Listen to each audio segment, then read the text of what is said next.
Olá pessoal, tudo bem? Eu sou o Matheus, sou mais um instrutor da Brasil Flame e hoje nós vamos falar um pouquinho sobre combate a incêndio, tá? Assim como nas videoaulas passadas que nós temos passado para vocês, nós estávamos falando um pouquinho sobre atendimento pré-hospitalar. Hoje nós já vamos entrar na nossa matéria de combate a incêndio. O que eu quero falar com vocês? Primeiramente eu quero conversar um pouquinho com vocês para falar sobre o que nós chamamos de introdução ao fogo ou o combate ao fogo, tá? Essa introdução é importante porque nós precisamos entender um pouquinho como é que surge o fogo e quais são as suas reações.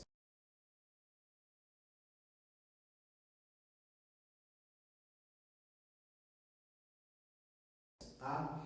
Primeiramente nós vamos entender o que é o fogo, tá? O fogo normalmente a gente só tem aquela concepção de que ele é algo quente e que queima, mas na verdade ele não é. Existe um conceito por trás do fogo e primeiro nós vamos entender como ele é gerado. Tá? Algumas normas, alguns livros que falam sobre a geração do fogo, eles vão dar para vocês a ideia do triângulo do fogo. Tá? O que seria o triângulo do fogo? Primeiro, eu não posso confundir o triângulo do fogo como o princípio de uma geração de um fogo. Eu tenho que entender que o triângulo do fogo, ele serve para que eu possa classificar quais são os elementos da qual nós vamos considerar essenciais para que o fogo aconteça. Primeiro elemento que nós vamos falar sobre o triângulo do fogo seria exatamente o comburente. O que é o comburente? Seria exatamente o oxigênio, ok? Primeiro eu preciso que vocês entendam que o fogo ele só precisa de oxigênio para se manter. É o que nós consideramos o que dá força para que o fogo possa continuar a sua propagação.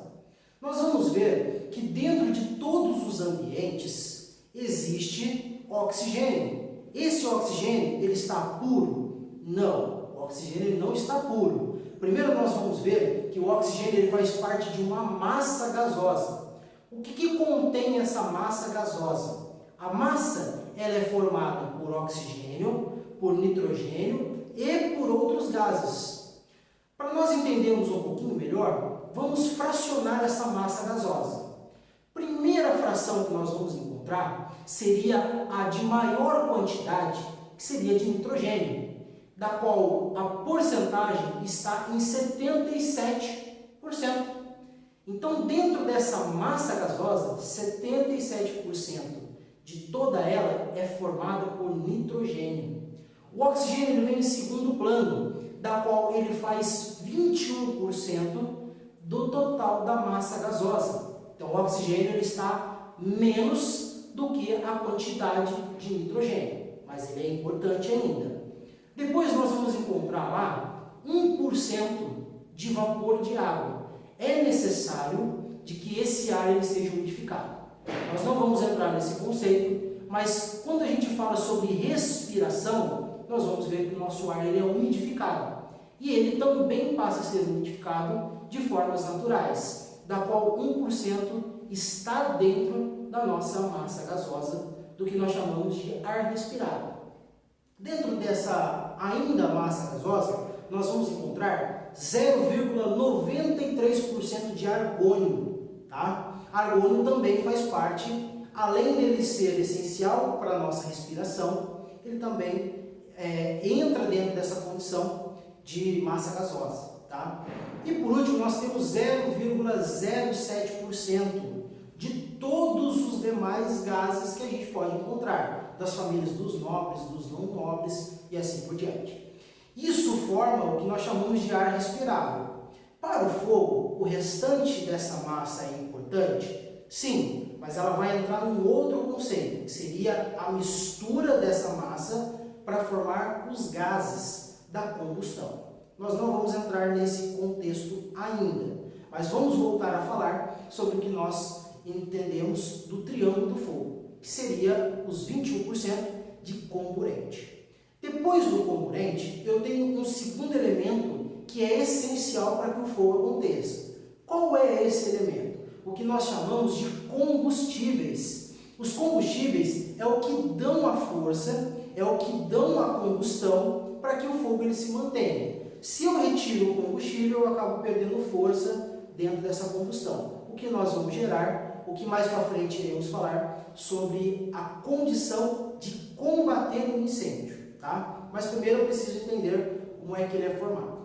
Ainda dentro da condição de combustíveis, o que nós vamos entender? Que os combustíveis eles são separados de 3 formas. Primeira forma dela é o que nós chamamos de combustíveis sólidos, tá? Os sólidos, eles fazem para mim a ideia de todos os materiais que são considerados rígidos. O que seriam esses materiais rígidos? Como, por exemplo, borracha, papel, plástico, entre alguns outros que a gente pode considerar. A segunda forma que se apresentam os combustíveis será da forma líquida. Essa forma líquida, assim como o sólido, ele também tem uma classificação de líquidos que são considerados combustíveis e líquidos que são considerados inflamáveis. Onde eu vou encontrar, certo, essa ideia para mim diferenciar o que é líquido combustível e o que é líquido inflamável? Você vai precisar dar uma lida na norma regulamentadora do Ministério do Trabalho, de número 20. Ela fala sobre líquidos combustíveis e líquidos inflamáveis, tá? Só para a gente poder entender um pouquinho, vai estar ligada diretamente ao que nós chamamos de ponto de fulgor. O que é o ponto de fulgor? Para a gente entender, o ponto de fulgor é exatamente aquele ponto onde a mínima temperatura que aquele material inflamável ou aquele material combustível é submetido ao calor e começa-se então a liberar gases e vapores que são considerados inflamáveis, tá ok? Só para a gente poder entender. Aonde então eu encontro essa condição para mim saber o que é líquido inflamável e o que é o líquido combustível? Na NR20, tá ok? Mais para frente eu vou fazer um vídeo para vocês falando sobre os pontos de temperatura, que é muito importante também no que nós consideramos para as técnicas de combate a incêndio. Por último, e eu considero o mais importante, eu vou até falar para vocês de uma forma que vocês consigam anexar o que nós chamamos de elo de ligação entre o combustível e entre o comburente. Seria exatamente o calor. O calor ele entra como base de ligação entre os demais elementos. Ele pode se propagar de 4 maneiras, da qual nós vamos encontrar ele de formas químicas, nucleares, mecânicas e elétricas. Vamos falar só um pouquinho de cada uma? Para a gente entender melhor, a forma química ela acontece quando você tem a reação de 2 ou mais elementos químicos, como por exemplo, nós vamos entender do permanganato de potássio. Quando você mistura o permanganato de potássio com a glicerina, ela gera a oxidação desse material. E essa oxidação acaba gerando temperatura, tá ok? Nós vamos encontrar também, além da química, a mecânica. A mecânica, como acontece a geração de calor? Quando você tem atrito de 2 corpos, como por exemplo, vamos lá na idade antiga, na Idade Média, quando o homem descobriu o fogo, o que ele fazia? Batia 2 pedras. Isso é só um exemplo, tá? Na nossa, hoje, idade mais moderna, nós podemos colocar 2 atritos de corpos, como por exemplo 2 máquinas batendo-se, tá? Pode ser um eixo, pode ser uma polia, pode ser uma rodana, e isso vai gerar calor. Além da qual a gente já falou, da química e da mecânica, nós vamos encontrar também a elétrica, tá? A elétrica acontece toda vez que você tem a passagem de um circuito elétrico por um determinado equipamento. Pode ser eletrônico ou pode ser elétrico, tá? Esse equipamento, só para a gente poder entender, isso acontece quando você liga o seu celular a uma tomada. O que acontece quando o seu celular está ligado numa tomada? Acontece de que passa energia pelo carregador até a bateria. Essa energia é capaz de gerar temperatura. E essa temperatura normalmente ela pode acondicionar até acontecer um incêndio. E por último, nós vamos ter a nuclear. A nuclear, ela acontece exatamente quando você tem a quebra do que nós consideramos núcleo, tá? Isso acontece muito em usinas nucleares. Usina como, por exemplo, Chernobyl, onde um dos maiores desastres do mundo nuclear aconteceu exatamente porque a temperatura se elevou a um certo nível, da qual não conseguiu se abaixar essa temperatura dentro de um reator. Isso pode acontecer dentro das condições nucleares, tá? Apesar de estar um pouquinho afastado da nossa realidade, mas isso também é uma forma de gerar calor. Para a gente continuar a nossa aula, além das formas que a gente encontra de geração de calor, nós vamos ver que dentro da condição que a gente já falou sobre o triângulo do fogo, esses elementos, eles são elementos que dão ao fogo a probabilidade de acontecer. Mas ainda falta um elemento chave nisso. Para isso a gente vai falar sobre uma outra condição. Qual seria ela? A condição que nós chamamos de combustão. Essa combustão, ela só acontece quando há uma reação em cadeia. O que seria a reação em cadeia? Vamos pegar esses três elementos, que seria combustível, calor e comburente. Comburente, só relembrando para vocês, é a mesma coisa que o oxigênio que o fogo necessita.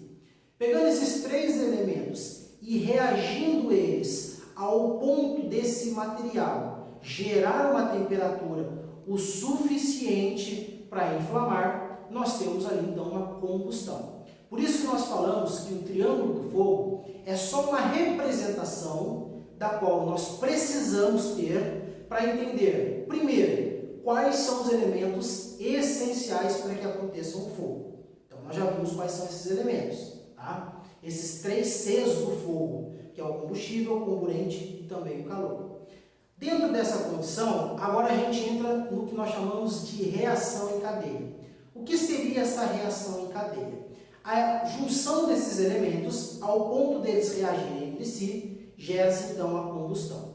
A combustão é o processo final de toda a reação que acontece dos elementos essenciais para que aconteça o fogo. Por isso nós vamos entender que depois que ocorre a combustão, eu tenho que compreender que o fogo ele passa por duas formas. Primeira forma seria o que nós chamamos de princípio de incêndio, ou a geração de uma centelha, de uma faísca, que vai dar início a uma combustão, e depois disso nós temos um incêndio. O incêndio ele pode se dividir de três formas. Quais são essas formas? Primeiro, um incêndio de pequeno, depois um incêndio de médio, ou um incêndio de alto porte, ou grande porte, como a gente pode também classificar.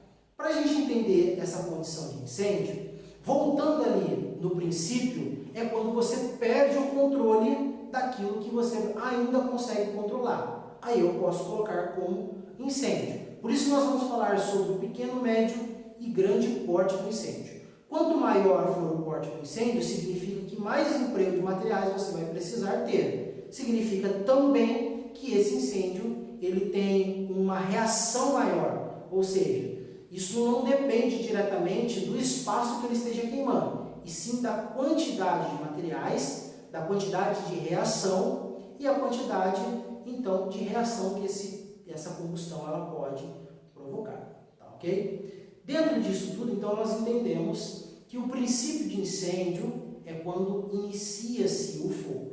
Depois desse processo, se você não conseguir controlar, nós vamos ter, então, a perda do controle desse fogo, gerando-se então o incêndio, tá, ok? Dentro dessa ideia, nós entendemos o que é necessário para que aconteça o fogo. O fogo ele é um processo de reação, mas para toda reação eu preciso ter outras reações para que isso aconteça.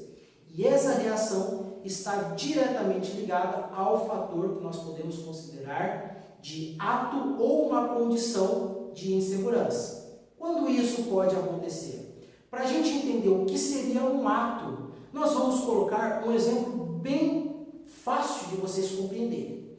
O ato significa um ser humano colocando fogo num ato, certo? Isso acontece muito. Ou colocando fogo em lixo ou materiais da qual você não aproveita mais. Isso é um ato, certo? Da qual pode acontecer, ou melhor, vai acontecer um incêndio. Depois nós temos a condição. O que normalmente está ligado à condição? Isso, só para a gente entender melhor, pode estar ligado diretamente ao clima. Nós vamos considerar, por exemplo, que as condições climáticas são também fatores primordiais para que aconteça um incêndio. Épocas de muito calor e muita seca, normalmente são as épocas da qual você vai ter mais ações do fogo, tá? Fogo normalmente em mato, em casa e assim por diante. Então está ligado diretamente a uma condição. Então o fogo ele só vai acontecer devido a um ato ou uma condição. Isso são falhas, ok? Depois a gente vai começar a entender um pouquinho melhor quais são as formas que eu tenho para quebrar essa reação em cadeia. Quebrando a reação em cadeia, automaticamente que eu dou início também à quebra de uma reação do fogo. Então eu retirando um dos lados do elemento essencial do fogo, que seria ou o calor ou o combustível, ou então o comburente, automaticamente que eu também consigo dar um fim a essa combustão. Tá ok, pessoal? Eu espero que vocês tenham entendido, certo? Qualquer dúvida vocês podem estar escrevendo direto nos nossos comentários e a gente vai estar tentando sanar as dúvidas para vocês. Tá bom, pessoal? Muito obrigado e até a próxima aula.